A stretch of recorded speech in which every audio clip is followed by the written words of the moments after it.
계절이 좋은 계절이 돌아왔어요. 결실의 계절이기도 하고 풍성한 계절입니다. 이 계절에 여러분 하나님의 은혜가 여러분 안에도 풍성하기를 주의 이름으로 축원합니다. 여러분 신앙생활에서 제일 중요한 것 중에 하나가 하나님의 은혜를 잊지 않고 살아가는 거예요. 그죠? 하나님의 은혜가 사라지면 그 순간부터 뭐냐면 감사가 식어져 버려요. 그래서 우리 안에 하나님의 은혜가 살아있을 때에 늘 감사하는 삶이 이루어지거든요. 감사라고 하는 것은 어떤 환경이나 상황 때문에 감사하는 게 아니에요. 하나님의 은혜가 내 심령 속에 가득하면 입술에 감사가 차고 넘치는 줄 압니다. 그런 믿음의 신앙이 여러분 안에 있기를 주의 이름으로 축원합니다. 다윗이 이스라엘 나라의 왕이 되기까지 다윗을 돕는 많은 사람들이 있었어요.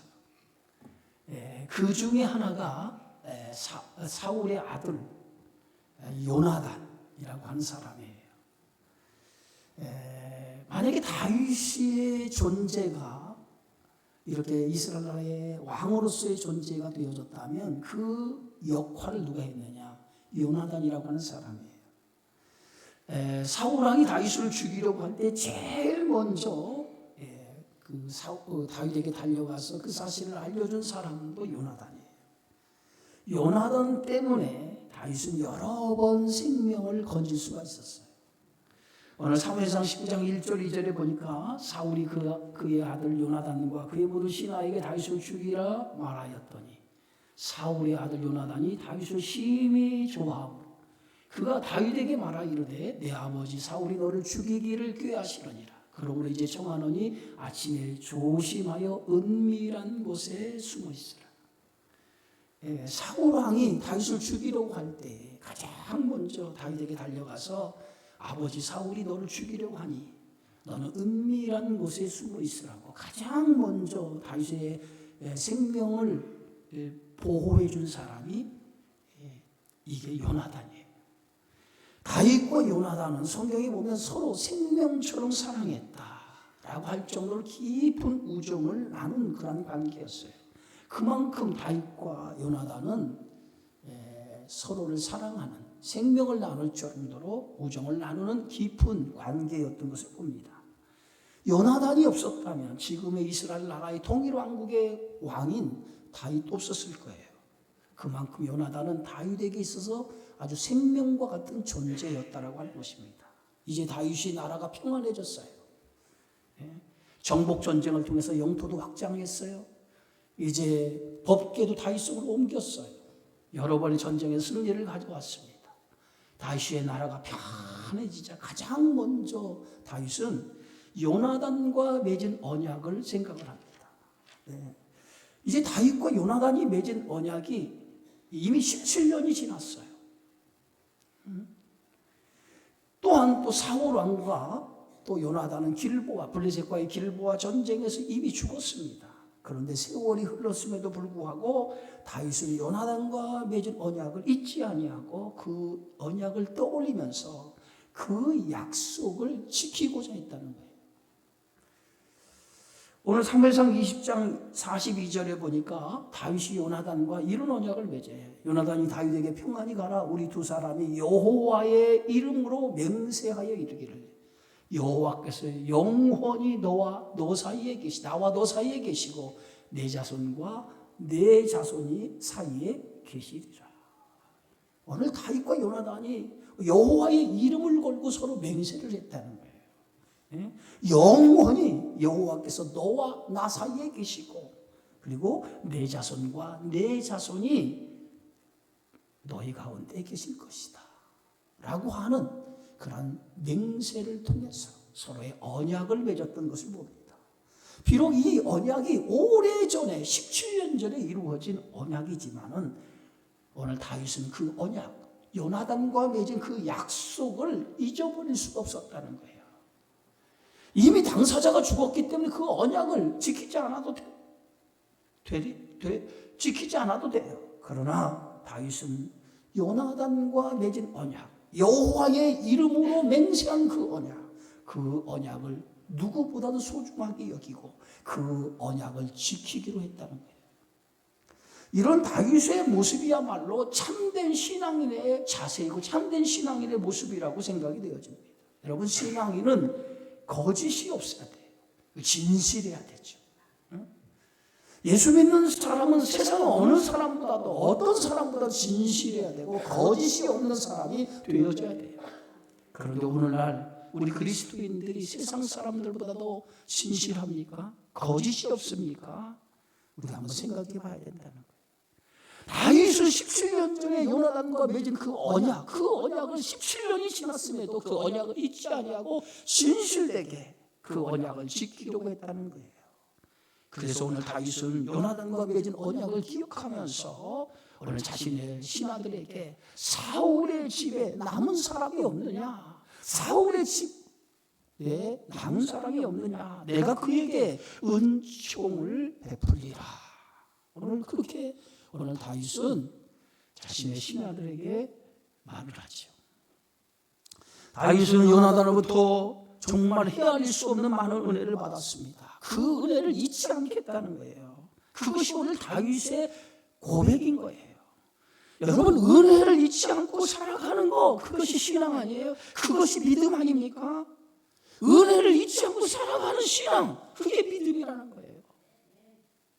여러분, 감사라고 하는 것은 내가 하나님의 은혜를 받은 그것에 대한 표현이 감사예요. 하나님의 은혜를 받고도 감사를 표현하지 않는 것, 그건 은혜를 받지 않았다는 거예요. 은혜를 받은 사람은 당연히 내 입술로, 내 마음으로, 내 중심으로 하나님의 은혜에 대한 감사를 믿음으로 표현한다는 거예요. 그게 은혜 받은 사람의 모습이라는 거예요. 여러분 안에 감사가 있습니까? 여러분의 안에 감사가 있습니까? 감사가 내 안에 없다라고 하는 것은 하나님께 받은 은혜를 내가 잊고 살아가고 있다는 거예요. 오늘 이 좋은 계절에, 풍성한 결실의 계절에 하나님의 은혜에 대한 감사가 내 안에 살아있는지, 내 안에 충만한지 한번 스스로를 돌아보는 시간이 되어지기를 주의 이름으로 축원합니다. 다윗은 사울의 집 사람을 불러서 이렇게 말합니다. 사울의 집에는 종 한 사람이 있으니 그의 이름은 시바라. 그를 다윗 앞으로 부르며 왕이 그에게 말하되 내가 시바냐 하니 이르되 당신의 종이니라. 사울의 집 사람 중에 혹시 남은 사람이 없느냐라고 물을 때에 오늘 신하들이 사울의 집에 사울의 종이 있는데 시바라고 하는 종이 있습니다. 그러니까 다윗이 그 시바라고 하는 종을 부르라고 그래요. 그래서 시바라는 자가 다윗 앞에 옵니다. 그때 다윗은 그 시바에게 물어요. 사울의 집에 지금 남은 자가 있느냐라고 묻습니다. 그리고 내가 그 남은 자가 있다면 그에게 은총을 베풀겠다라고 말을 하지. 그때 시바가 이렇게 대답을 합니다. 시바가 왕께 아뢰되 요나단은 아들 하나가 있는데 달이 저는 자니이다. 사울의 집에 남은 자가 하나 있다는 거예요. 그런데 그 남은 자는 다리 저는 요나단의 아들인데 그 요나단의 아들이 두 다리를 저는 자라는 거예요. 여러분, 사울의 집에 남은 자가 누굽니까? 무비보셋이라고 하는 아들이에요. 근데 무비보셋은 두 다리를 저는 장애인이었다는 거예요. 그런데 이 무비보셋은 선천적인 태어날 때부터 장애를 가지고 태어난 사람이 아니라 후천적인 사고를 통해서 장애를 가진 자였어요. 사울과 요나단이 죽었다는 소식을 듣고 그의 유모가 급히 그 요나단의 아들을 안고 도망가다가 아이를 땅에 떨어뜨렸어요. 그때부터 이 무비보셋이라고 하는 이 아이가 다리를 절게 되어졌어요. 오늘 다윗은 사울의 집에 남은 자가 없느냐고 물을 때 그의 집에, 사울의 집에 요나단의 아들 무비보셋이 살아있다라고 하는, 남아있다라고 하는 그 소식을 듣고 오늘 그에게 내가 은총을 베풀리라 라고 합니다. 이 말이 무슨 말입니까? 자신이 받은 은혜를 내가 그 아들에게 은혜를 갚겠다는 거예요. 그러면서 다윗은 그 시바에게 무비보셋이 어디 있냐고 물어요. 그랬더니 시바가 이렇게 말합니다. 오늘 4절에 보니까 노디발 암멜의 아들 마길의 집에 있다. 아마도 무비보셋은 이 사울 왕가가 완전히 무너졌기 때문에 이제 혹시나 자신에게 닥칠 그러한 재앙이 두려워서 그는 그 암멜의 아들 이 마길의 집에서 숨어서 살아가고 있었을 것입니다. 이때 다윗은 사람을 보내어서 마길의 집에 머물고 있는 무비보셋을 데리고 오라고 명령을 내리죠. 이제 무비보셋이 이제 다윗 앞에 옵니다. 그때 오늘 성경의 말씀 보니까 무비보셋이 다윗에게 엎드려 절하죠. 오늘 6절의 말씀 보니까 사울의 손자 요나단의 아들 무비보셋이 다윗에게 나와 그 앞에 엎드려 절하매 다윗이 이르되 무비보셋이요 하니 그가 이르기를 오소서 당신의 종입니다. 여러분, 오늘 다윗의 부름을 받고 다윗 앞에 나왔던 이 무비보셋이 얼마나 두렵고 떨렸겠어요. 예? 사울 왕이 다윗을 죽이려고 했지 않았습니까? 그래서 자신의 집이 완전히 사울의 집이 무너지지 않았어요. 그러면 마지막 남은 생명이 무비보셋이 이제 자신에게 어떤 해가 돌아올지 모르는 그러한 상황에 다윗의 부름을 받고 다윗 앞에 섰을 때 아마도 무비보셋은 굉장히 두려운 마음으로 무서운 마음으로 다윗 앞에 섰을 거예요. 그래서 다윗 앞에 부름을 받고 무비보셋은 다윗 앞에 엎드렸다는 거예요. 그런데 그 엎드린 그 무비보셋을 향해서 오늘 다윗이 부르죠. 무비보셋이여 라고 불러요. 그런데 오늘 다윗이 무비보셋을 부르는 그 음성을 들어보세요. 부드러운 음성으로 무비보셋이여. 그러면서 그를 향해서 무서워 말라. 내가 내 아버지 요나단으로 말미암아 은총을 베풀리라. 여러분, 무비보셋의 입장에서는 생각지 못한 일이 일어난 거예요. 아버지 요나단으로 인하여서 자신에게 오늘 다윗이 은총을 베풀겠다고 하는 그 소리를 듣는 순간에 오늘 무비보셋은 두려웠던 마음, 무서웠던 마음, 그 마음이 한순간에 사라지면서 마음에 뭐가 찾아와요? 평안이 찾아온 거예요. 그러면서 다윗은 그 무비보셋에게 사울 왕가가 소유했던 밭과 왕의 식탁에서 함께 먹는 음식을 함께 나눠 먹는 은총을 베풀어 주겠다라고 말씀합니다. 그때 이 무비보셋은 다윗이 자신을 그렇게 선대하는 그 모습을 보고 다윗 앞에 이렇게 고백해요. 그게 8절입니다. 이 종이 무엇이기에 죽은 개와 같은 나를 돌아보시나이까. 이 종이 무엇이기에 죽은 개 같은 나를 돌아보시나이까 라고 오늘 다윗 앞에 다윗이 베푼 그 은혜, 다윗이 베푼 그 은총을 듣고 오늘 무비보셋은 이 종이 무엇이기에 죽은 개만도 못한 나 같은 자에게 이런 은혜를, 이런 은총을 베풉니까? 여러분, 히브리인들에게는 사이에는 개는 부정한 동물이에요. 개를 사람에게 적용할 때는 이방이나 비천하게 짝이 없는 사람을 가리킬 때 사용하는 말이었어요. 그런데 무비보셋은 죽은 개만도 못한 자신이 어떤 존재인지를 너무도 잘 알았다는 거예요. 그런데 어떤 존재인지, 자신이 어떤 존재인지 누구보다 잘 아는 무비보셋은 정말 분에 넘치는 은총을 다윗 왕이 자신에게 베풀어 주었다고 이렇게 생각을 한 거예요. 다윗이 누굽니까? 이스라엘 나라의 왕이에요. 절대 군주예요. 네? 거기에 비하면 무비보셋은 몰락한 왕가의 후손에 불과한 사람이에요. 더욱이 무비보셋은 다윗의 원수가 된 사울 왕의 직계 후손이에요. 그런 이유로 지금까지 숨어서 살아왔던 자였어요. 그런데 그런 무비보셋에게 다윗이 은총을 베풀어 준 거예요. 죽을 수밖에 없는 무비보셋을 살려준 것뿐만 아니라 재산과 왕의 식탁에서 함께 음식을 먹는 그러한 은혜를, 은총을 그에게 베풀어 준 거예요. 저는 이 무비보셋의 이 고백을 통해서 죽은 개만도 못한 우리를 나에게 은총을 베풀어 줍니까? 라고 하는 이 말이 오늘 우리에게 주신 말씀이라고 생각해요. 여러분, 무비보셋이 누구예요? 무비보셋이 받을 자격이 없는 우리예요. 하나님의 은혜를 받을 수 없는, 받을 자격이 없는 우리예요. 네? 우리는 무비보셋처럼 하나님 앞에 아무것도 내세울 것이 없는 존재입니다. 그런데 하나님께서 그런 우리를 사랑해 주신 거예요. 우리를 위해서 독생자 예수 그리스도를 이 땅에 보내셨어요. 그리고 아무 자격도 없는 우리를 죄에서 구원하시기 위해서 당신의 생명을 십자가에서 내어주시면서 우리를 십자가에서 구원해 주셨어요. 그 사랑으로 말미암아 우리가 하나님의 자녀가 되었고 하나님의 나라를 소유할 수 있는 축복의 상도가 되어진 줄 믿습니다. 하나님께서 나를 사랑하사 나를 위해서 이 땅에 가장 낮은 자로 오신 거예요. 그것이 뭐예요? 하나님의 은혜라는 거잖아요. 내가 먼저 하나님을 찾은 것이 아니라 하나님께서 나를 찾아오신 거예요. 다윗이 무브에서 찾은 것처럼 하나님께서 나를, 가장 낮은 나를 하나님이 찾아오셔서 나에게 구원을 베풀어 주신 것이라는 거예요. 응?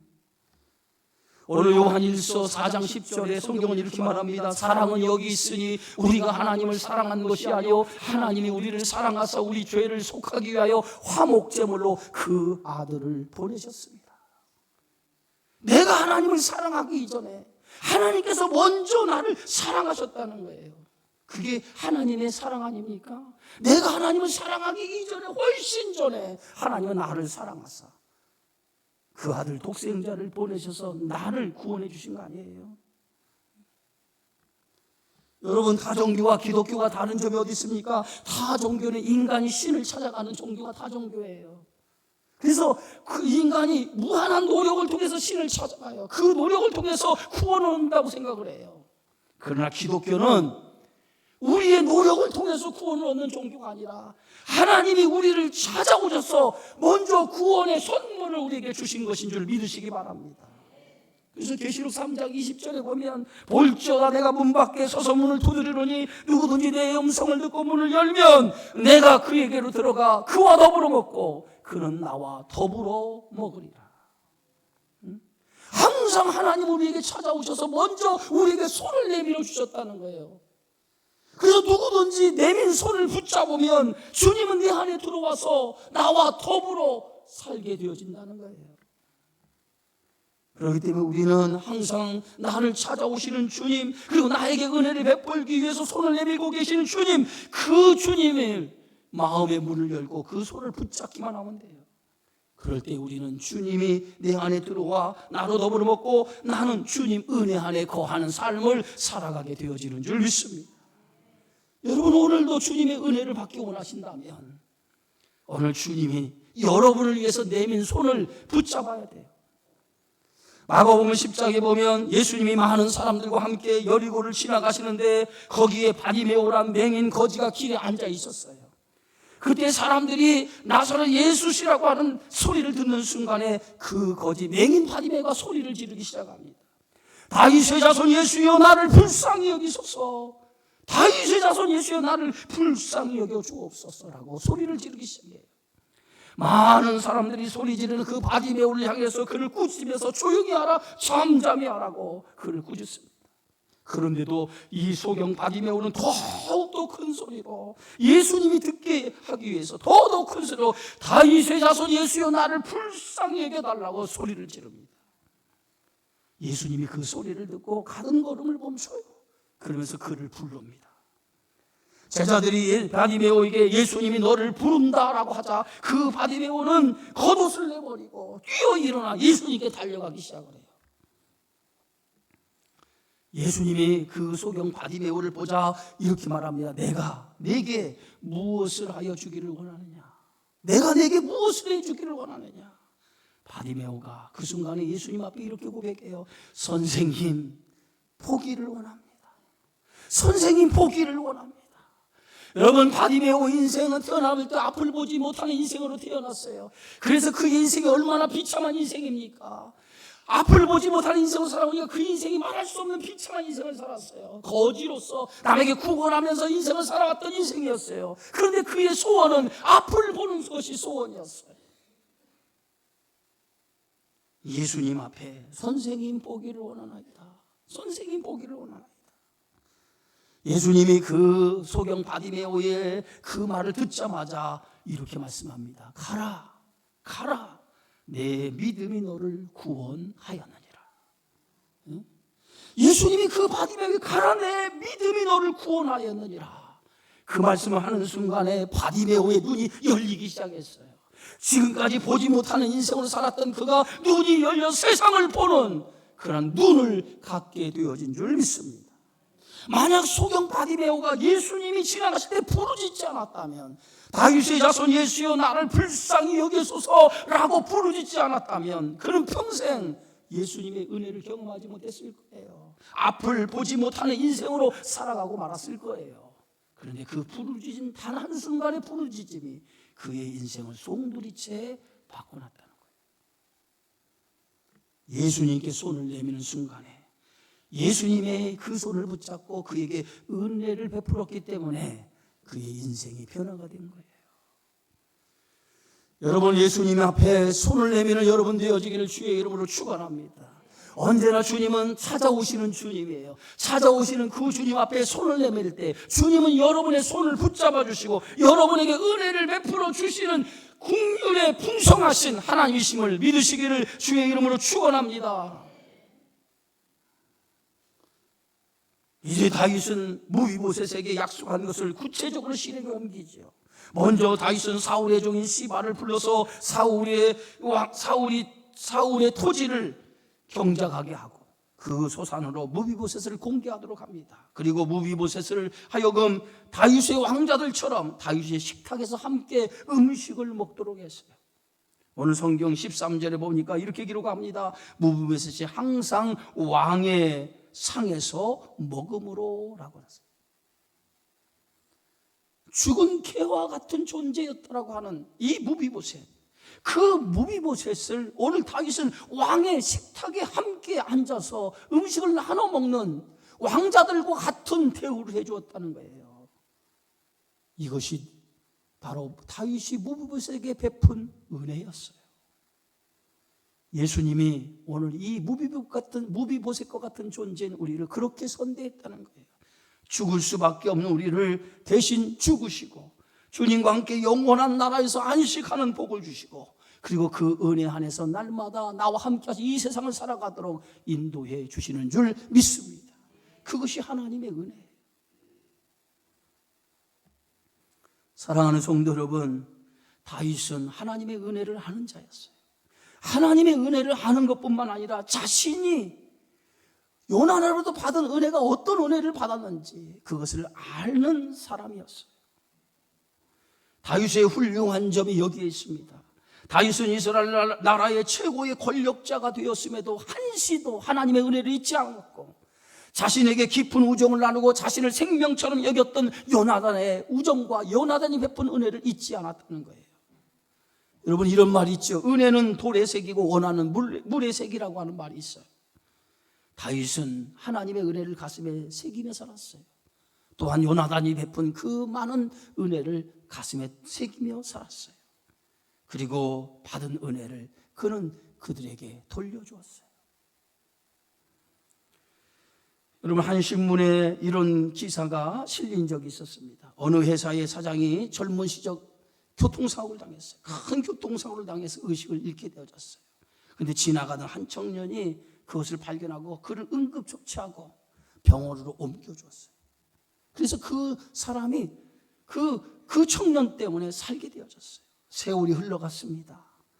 그 응급실에 실려갔던 그 사람이 사장이 되고 어느 날 한 장의 이력서를 받게 되어져요. 그런데 그 이력서를 본 순간에 그 이력서의 이름을 보는 순간에 가슴이 뜨거워졌어요. 바로 그 이름이 누구냐? 자기를 응급실로 데려가 준 그 청년이었어요. 그는 즉시 그 청년을 불러서 그 회사의 직원으로 채용을 합니다. 그러면서 사장은 이렇게 말해요. 은혜를 잊는 사람은 아름답지 못합니다. 은혜를 갚는 것이 인생의 품격입니다. 라고 얘기를 합니다.